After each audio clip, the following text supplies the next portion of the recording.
जय हिंद दोस्तों, स्वागत है आपका अपने YouTube चैनल पर। इस वीडियो लेक्चर में अपन बात करने वाले हैं फॉर्मेशन बादलों का कैसे होता है ना, बादल कैसे बनते हैं। पहला पॉइंट अपन ये देखने वाले हैं। दूसरा पॉइंट अपन देखने वाले हैं बिजली कैसे कड़कती है। तीसरा पॉइंट देखने वाले अपन बिजली गिरती कैसे है। हवाई जहाज़ के ऊपर बिजली गिर जाए तो क्या होता है। कार के ऊपर बिजली गिर जाए तो क्या होता है।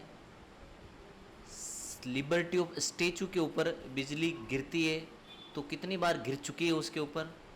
सातवें पॉइंट में देखने वाले अपन मोबाइल के ऊपर बिजली गिरती है क्या, उसका जवाब देखेंगे। और बिजली जब गिरती है तो लाइटनिंग रोड की सहायता से उसको सीधा अपन अर्थिंग कैसे कर सकते हैं। तो आइए इस वीडियो में अपन एक एक पॉइंट को समझते हैं। सबसे पहला पॉइंट है हाउ आर क्लाउड फॉर्मेट, है ना। क्लाउड बादल बनते कैसे हैं। तो सूरज की रोशनी गिरती है ना, डेली। अब यहाँ पे जो समुद्री एरिया है या नॉर्मल जो भी वाटर वाला एरिया है, यहाँ से स्टीम बनती है, भाप बनती है। भाप ऊपर की तरफ उठती है। जैसे जैसे ऊपर की तरफ बढ़ते हैं वैसे वैसे टेम्परेचर के मान में क्या आती है, कमी आती है। टेम्परेचर कम होता है तो कंडेंसिंग होते हैं, जो एयर पार्टिकल्स है उनके साथ में डस्ट वगैरह इंक्लूड होते हैं और मॉइस्चर के साथ ये एयर पार्टिकल्स मिलके बूंद जो होती है वो पानी की बूंद कन्वर्ट हो जाती है आपकी किसके अंदर, आइस के अंदर। और उसका टेम्परेचर हो जाता है लगभग -20 डिग्री सेल्सियस से लेके -40 डिग्री सेल्सियस। ये टेम्परेचर के मान में कमी क्यों आ रही है, तो उसका रीज़न है कि जैसे जैसे अपन पृथ्वी की सतह से ऊपर की तरफ बढ़ते हैं वैसे वैसे टेम्परेचर कम होता है। ऐसा देखा गया है कि 165 मीटर आप पृथ्वी की सतह से ऊपर चले जाओ तो वहाँ पे 1 डिग्री सेल्सियस टेम्परेचर क्या हो जाएगा, कम हो जाएगा। तो ये लगभग 3000 फीट के आसपास अपन ऊपर की तरफ बढ़ते हैं तो वहाँ पे बादलों का फॉर्मेशन हो जाता है। ठीक है, अब बादल फॉर्मेट हो गए तो वो लाइटनिंग में कैसे कन्वर्ट होते हैं, बिजली में कैसे कन्वर्ट हो जाएंगे वो।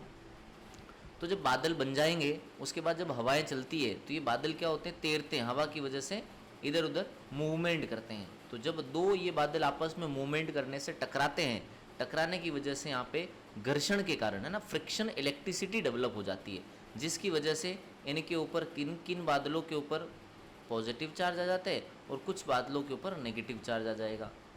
अब ये जो पॉजिटिव नेगेटिव चार्ज अगर आपस में बादल बना के आपस में ये डिस्चार्ज कर रहे हैं तो हमें लाइटनिंग देखने को मिलती है। लेकिन वो लाइटनिंग जो होती है क्लाउड टू क्लाउड होती है, मतलब बादल और बादल के बीच में बनती है, वो पृथ्वी पर लाइटनिंग नहीं आती है क्योंकि इनके पास जो इलेक्ट्रिसिटी होती है, फ्रिक्शनल इलेक्ट्रिसिटी, वो काफ़ी कम मात्रा में होती है।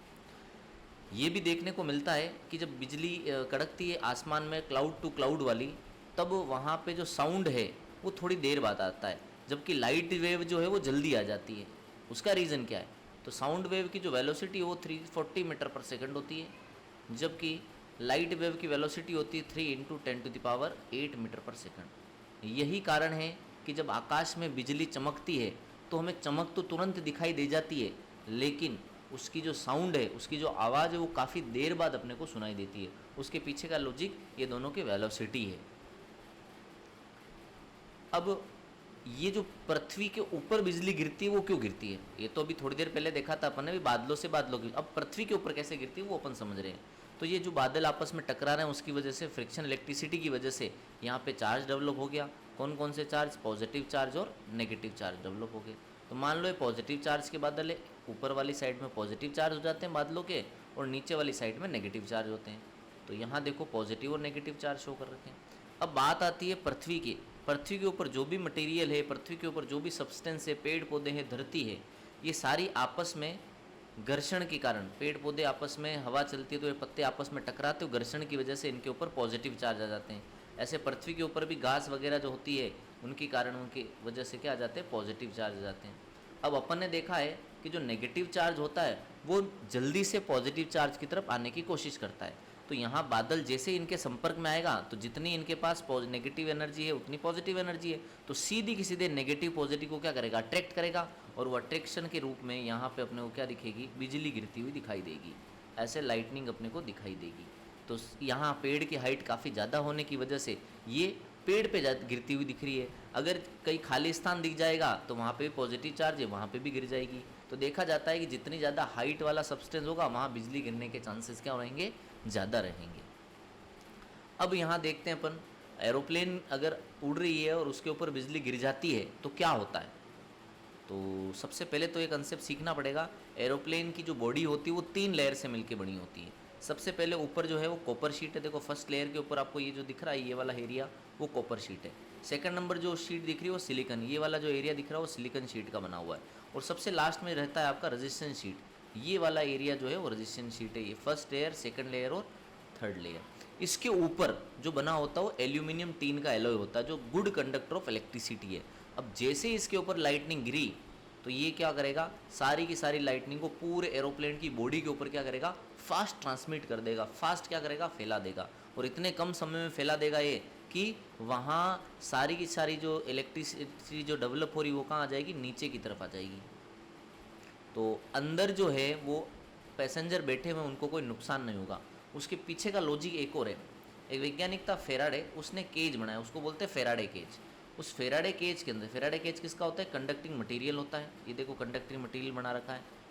ये जो कंडक्टिंग मटेरियल है इसके अंदर एक आदमी बैठा हुआ है और बाहर से अगर इसको अपन बिजली का झटका भी दे दें तो अंदर वाले व्यक्ति को कोई फ़र्क नहीं पड़ने वाला है। उसका रीज़न क्या है, ये जो अंदर वाला एरिया है उससे काफ़ी दूर है कंडक्टर शीट। अब ये कंडक्टर शीट के ऊपर जैसे लाइटनिंग गिरेगी तो क्या करेगी, शॉर्ट पाथ को ढूंढने जाएगी। शॉर्ट पाथ को जैसे ढूंढ लेगी सारी की सारी क्या हो जाएगी, ग्राउंड हो जाएगी। उस व्यक्ति के पास ये करंट बिल्कुल भी नहीं जाएगा। नेक्स्ट पॉइंट आता है आपका कि अगर चलती हुई कार है और बिजली गिर रही है उसके ऊपर तो क्या होगा। तो साहब यहाँ मान लो बिजली गिर रही है, कार की बॉडी के ऊपर गिरी, तो वही गुड कंडक्टर ऑफ इलेक्ट्रिसिटी की वजह से ये पूरी बॉडी, कार की बॉडी में क्या होगा, जल्दी से फैलेगी और क्या हो जाएगी, ग्राउंड हो जाएगी। लेकिन एक शर्त है इसके अंदर, ये खिड़की जो है वो खुली नहीं होनी चाहिए। अगर खिड़की खुली होगी तो ये करंट अंदर की तरफ भी जा सकता है। तो बारिश के मौसम में अपने को ध्यान रखना है, अगर बिजली गिरने वाली तो आप कार के अंदर बैठ जाए और कार के सारे शीशे वगैरह बंद कर लीजिए, तो वहाँ पे बिजली गिरने के चांसेस क्या हो जाते हैं, बहुत ही कम हो जाते हैं। अब यहाँ एक चीज़ और अपने को देखने को मिलती है कि जो बिजली गिर रही है आपकी वो कितने वोल्टेज डेवलप कर सकती है। तो ध्यान रखना है, बिजली जब गिरती है वो 10 करोड़ वोल्टेज को डेवलप कर सकती है।